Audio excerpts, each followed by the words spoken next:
King's X Zen, a short little documentary feature the band themselves released back in '96 through Ty's Alien Beings label. Pretty no frills, focusing on just the early part of their career before they were King's X. There was supposed to be a follow-up to this, but it was never released, like a Then and Now. They are working on a documentary for the past few years. It's supposed to maybe come out sometime this year. They've filmed a lot of stuff over the past few years, especially concert footage. And, well, hopefully we'll see what comes of that. And as usual, I wanted to just show you my copy and post my copy of tapes, even though this is probably out there on YouTube or whatever. That's just what I do. Cheers.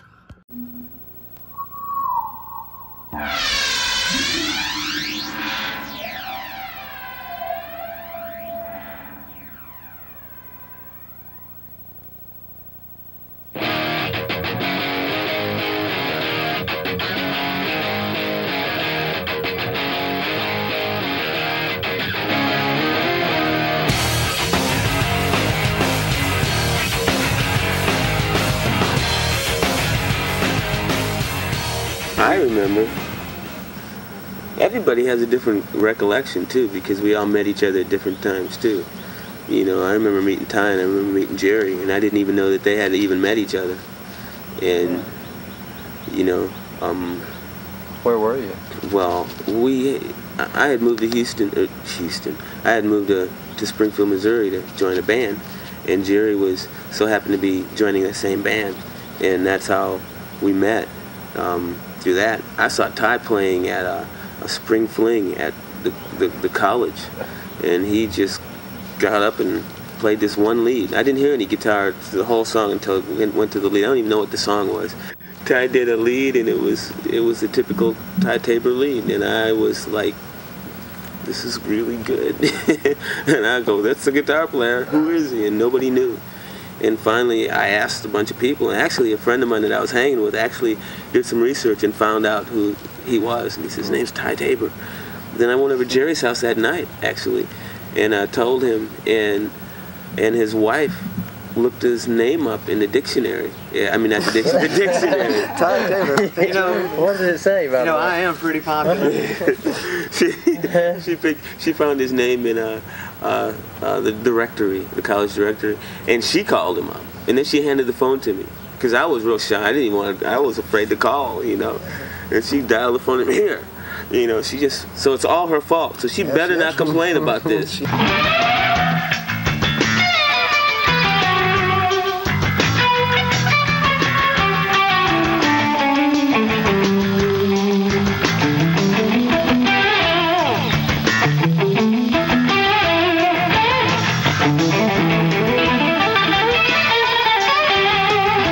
That was where I first saw you guys, was at a Phil Keggy show, and I was playing for a band called the Tracy Zen Band, and Tracy's drummer had just quit the week before the gig, and it was a really big gig for us because it was like, you know, 10 bands in this this gymnasium.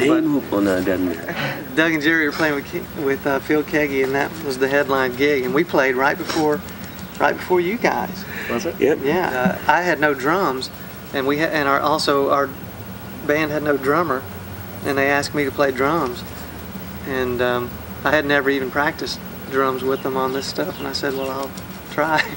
So the way I met Jerry was I went up to him while he was setting up his drums and said, hey, I play in the band that's going to be playing right before you guys. Do you mind if I use your drums? It's sort of like, excuse me. Could I use your drums tonight? I think the first time I ever played with Ty was in the Tracy Zen Band. Yeah, in the studio. We were doing a demo over at Greg's church. Right. I remember Ty sitting over in the corner, just playing these leads, just playing guitar. I'm going, man, that guy can play the guitar. I like what he's doing. And he was 19, 18 years old. Unusual at that time. Jerry ended up joining the Tracy Zen Band, and we did gigs together for months. At the same time, Doug and Jerry were still doing some stuff with Keggy here and there. I mean, we crossed paths with each other. I was playing with Jerry, and Jerry was playing with Doug, and then me and Doug were playing together, but none of us all three at the same time. Matter of fact, me and Jerry played for another thing, Greg Voll's band too, and we did. We sure did. Well, I was stuff. out with Carl Henshaw's band. That's right. That's right. Singing My Scrotum. Yes, sir. Oh, goodness gracious. I really did that, didn't I? Yes, you did. I didn't know what scrotum meant. I'm sort of sheltered, okay? I listen to music, that's about it. But we were on stage, man, and we were doing a sound check, and I was doing a mic check, and I kept going, my scrotum. And it was this Christian college. And it was like the lunchroom, too, and these people were eating and stuff, you know, and I'm just over and over and over again. I mean, I sang it like a whole lot, and nobody said anything to me. But that was Carl, though. Carl loved to do that. Carl got a kick out of watching me make a fool out of myself. Yeah. Carl was our first sound man, and yes. He owned the PA. Mm-hmm. So everywhere we played, everybody thought we were the Carl Henshaw band because all our equipment said Carl Henshaw on it.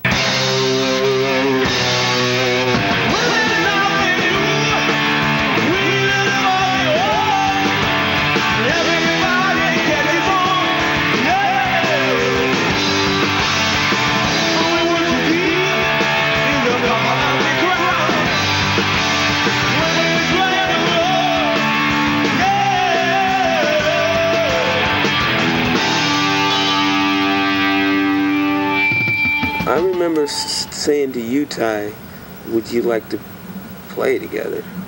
And I remember when I asked you, Jerry and I had already made a commitment to stick together. I mean, I remember we verbally talked about that before we even met you, right? When Phil left, I said, we're going to stick together? And Jerry said, yeah. Because I figured I found a drummer. You know, this is cool now, we need this guitar player. Doug was the instigator of actually the bright idea of calling all of us and saying, hey, why don't we all play together in the same band? I was searching for the answers, trying to find the signs. When I thought I found them, I slipped away in time. Searching for tomorrow. Somehow we all ended up living in the same house except for Jerry and his wife and kid. You only had one boy then, right? Yeah, Jeremy. just Jeremy at the time. And they had their own place, but the rest of us and the crew and everybody working with us, plus friends and everything else we could pile into a house, lived in Doug's house, a 2-bedroom house, and sleeping on the floors and stuff. There's a lot of us there. We lived in shifts because like Ty and well, there was like 4 people would stay up all night watching TV and just having a great time and sleep all day. And then the other 4 or 5 of us would sleep all night and get up all day, and it was always a conflict.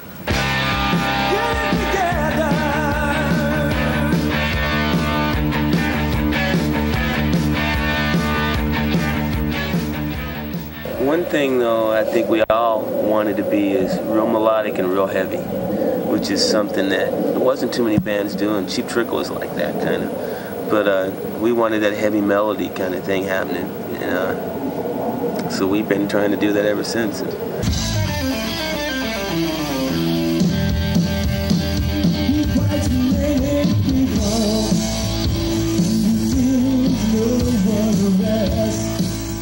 As soon as we became officially a band, everybody had friends who wanted to be roadies and hang out. And by the way, who all was in the band originally? Okay, originally there was Dan McCullum, and Ty and Jerry and me. The first phase of it. And then Dan played guitar. We had 2 guitars in the early days. Yeah. Dan quit after the first gig. Remember? The famous Twilight Zone show. I still have that on tape. I do too. Yes, sir. That was a good show. Drum Boogie. Oh man, I love listening to that. It was a little club called the Twilight Zone. It's probably as big as, wasn't even as big as somebody's garage, 1 car. The guy had the bright idea to start having some, like, garage bands come play. Only place we could possibly get a gig, because they would take anybody, because they just needed a band.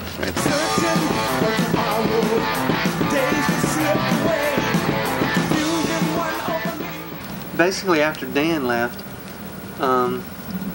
we wanted to have another guitar player. We liked having You wanted to have another Yeah, guitar. I wanted to have another guitar player. I liked being in a band with 4 people I remember that.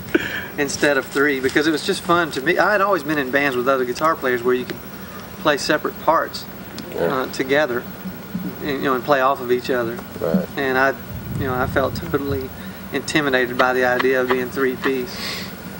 So I suggested a friend of mine from Mississippi I'd gone to high school with, a guy named Kirk Henderson.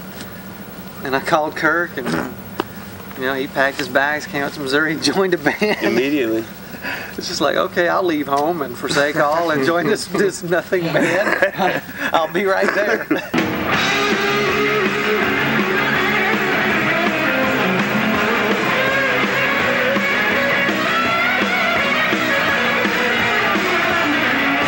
We were called The Edge, and Kurt played with us, and we did a few more Twilight Zone gigs, and we got a few more like really crap gigs like that in a few places, and started getting a reputation.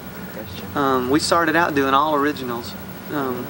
Twilight Zone, just total originals, and some really bizarre ones at that.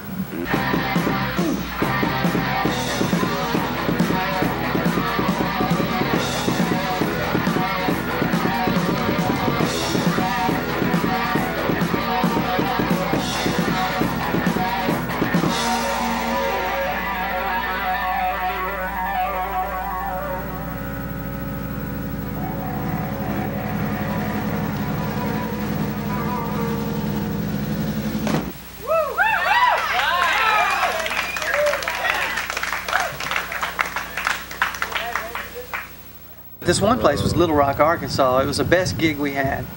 A place called the Wine Cellar. I say the best gig, it was the best paying gig we had. It was the most hellish nightmare gig we ever had. Was it 6 sets? It was 5 or 6 sets, but like till 4 or 5 in the morning.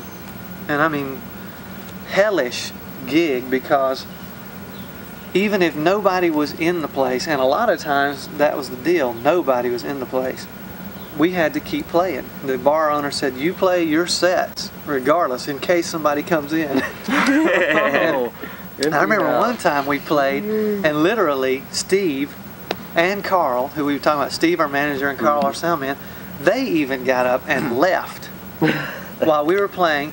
And at one point, even the person behind the bar, because nobody's in the place, including our own crew, left. And we're sitting there playing, and I look around, and there is literally not a single human being in sight in this place, and we're doing our gig.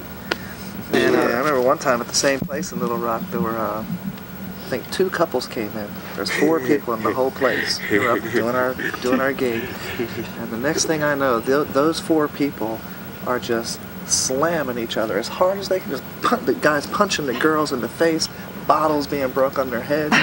So this girl turned around with his fist and just punched the guy, just bam, I mean, literally, somebody got a pitcher and went whack against somebody's face, cut it all the way open. We still played. Just kidding. We kept on playing.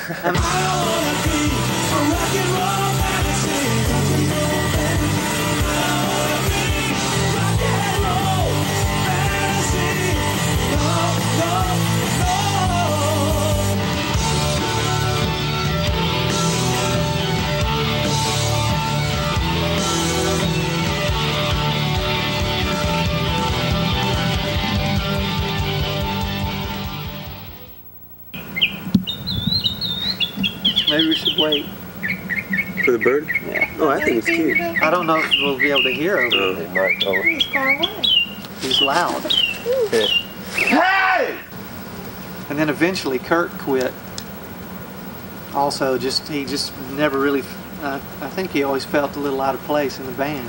He told me, he said, you guys are a 3-piece band. You've always been that way. He said, you guys connect. And he says, I just don't feel a part of it.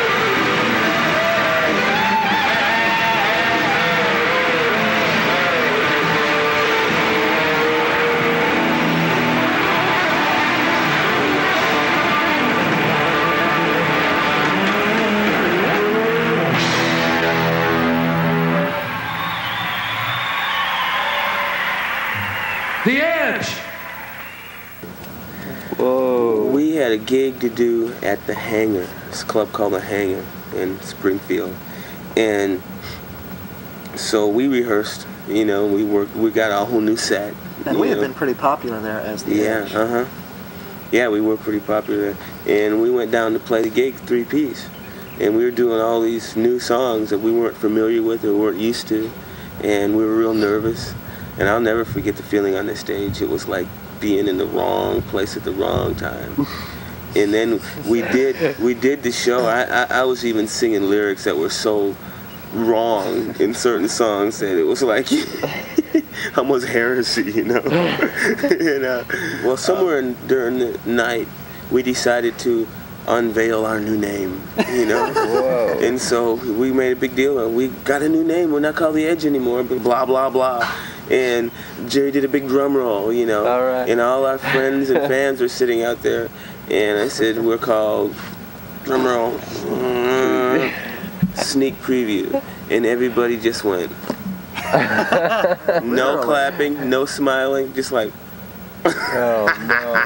I remember we finished that set, finished our first set, and I walked off the stage to talk to our friends who had been with us throughout the Edge and loved us and all that. And I sat down with these people, and one of the guys looked at me and said, you know, I really feel for you guys.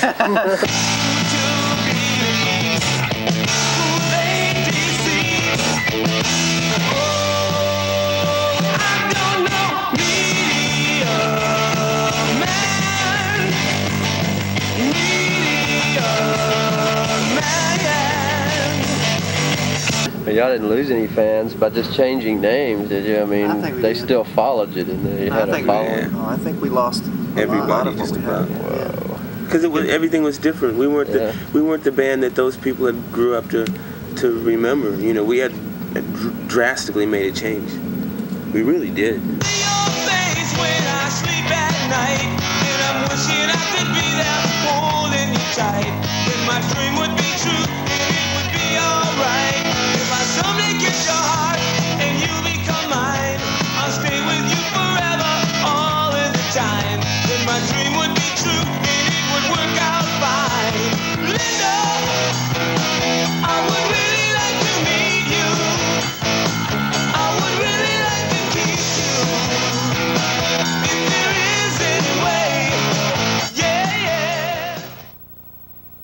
Basically, Sneak Preview existed for a few years, and even by the end of Sneak Preview, the last few gigs we did, I remember we played Sports Club in Springfield, and we were packing the place out again. We had actually gotten ourselves back up to packing places out again, like the Edge had done.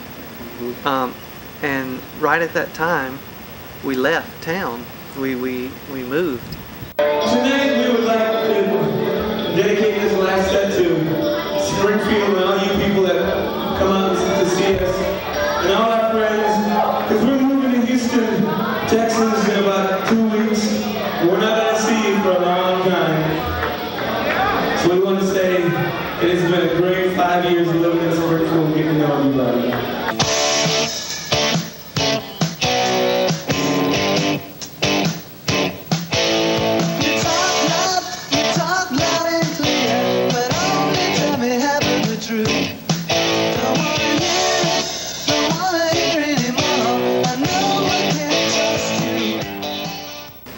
So we moved to Houston to work with this record company in Houston that had an artist. And for a trade-off, they wanted us to work with this artist and help him tour a little bit and record an album. And in return, they were going to do some demos with us and help try to shop us a deal. And so we moved to Houston, you know, with big hopes and everything for that reason. Things didn't work out, and here we were in Houston and didn't have money to move anywhere else, for one thing. So we just, you know, we said, hey, you know, we're not from any one place really anyway. So I mean, we're all from different states, you know, individually. So we made Houston our home at that point, and that was 1985. Right around the time we were working for this other guy, Ty wrote a song called Pleiades. And I think, as far as I'm concerned, that's what changed the whole direction and the whole vibe of King's X. Ty took the E string and tuned it down to D and played this sort of grungy, Beatle-ish kind of tune, and it was real retro sounding, but yet it had all this psychedelic, and it was everything I was looking for. I mean, because at that point I was just so sick of everything that was being played on the radio and stuff. And Ty had written that song for himself, not for us. And he played that song. Well, we were on a plane getting ready to fly somewhere, and he handed the tape to both of us and said, "Listen to this song. You might like it." He didn't think we would, and it blew our minds. And as far as I'm concerned, that's when we kicked into gear. And then we met Sam Taylor, and we started to hone in on this new sound that we were hearing and putting together. As we started working on this newer stuff, this newer music, that was really different for us, but really what we wanted to play. We also wanted to change the name of the band again, and we really hated the name Sneak Preview. It just, it was a bad name.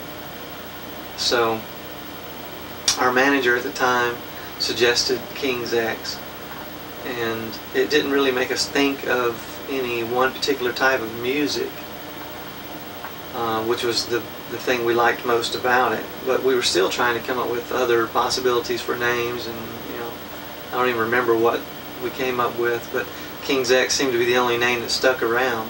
And after about a month or two, it seems, of not knowing what the name of the band was, I remember we were in rehearsal one day, and I just looked at everybody and said, "So, are we King's X or not?" And everybody just kind of looked at each other and said, "I guess so." Well, I had a roommate who was moving away. He just got to graduate from truck driving school, and he was moving to Memphis. And he asked me if I would make him a copy of all of our demos. He just wanted to have something to remind him of while he's driving on the road and stuff. Yeah. So I gave him a copy of the old stuff, and against the wishes of the band, basically, I gave him a copy of the new stuff. And he took it to Memphis and ran into a friend of ours, a drummer named Greg Morrow. He listened to the tape, and he said he didn't like anything but the new 4 songs. And he called me up and said, "Man, I love this stuff." He says, "What you been doing with it?" And so I told him we sent it out, and we got rejected and all that kind of stuff. And he said, "Well, there's one company, he knows these people, Johnny and Marcia Zazula, over at Megaforce." He gave me the address and said, "Send a tape to them." So at that point, I realized that I had to go to Sam in the band and say, I did a bad thing here, but let's go for it. So Sam took the ball and took a tape, packaged it up, sent it to Megaforce. Marcia Zazula at Megaforce got the tape, and she has a friend named Sam Taylor, and she thought it was her friend Sam Taylor, not Sam Taylor from Texas. So she immediately opens it. She never would have opened it before that. I mean, because they get tons and tons of tapes all the time. So she opened it and she played it with an open mind, saying, "This, And so she played it and she loved it, and she played it for her husband. According to what she told me, she played it for her husband, and they both loved it too. But Marcia was the one, I think, that really loved this. Johnny liked this, but Marcia was the one. And so they invited us to come out to New York to play a club called the Cat Club. It's this cool club where just about everybody played in New York at one time or another. We went down there and played with Black Oak, Arkansas. Yes, sir. Opened for Yeah. Jim Dandy himself. Jim Dandy to the rescue. And so we played, and everybody seemed to love us. And that night, Johnny Zazula from Megaforce Records said, basically told us, "You're not leaving town till you sign a contract." And that was the beginning of King's X getting a deal and making records. And there's a whole lot of stories starting from album 1 to now, but that's for another tape, I guess. You like playing? People always say that to us. It's something between the 3 of us, but the other person's always kind of, Anybody that's ever really worked with us, usually in some former fashion always moves on because we are the dominant ones. Are y'all that tight with each other and just, you know, just feel good with each other now? And there's just something between us. Yeah. That magic that you don't find very often. When you find it, you keep it, you know.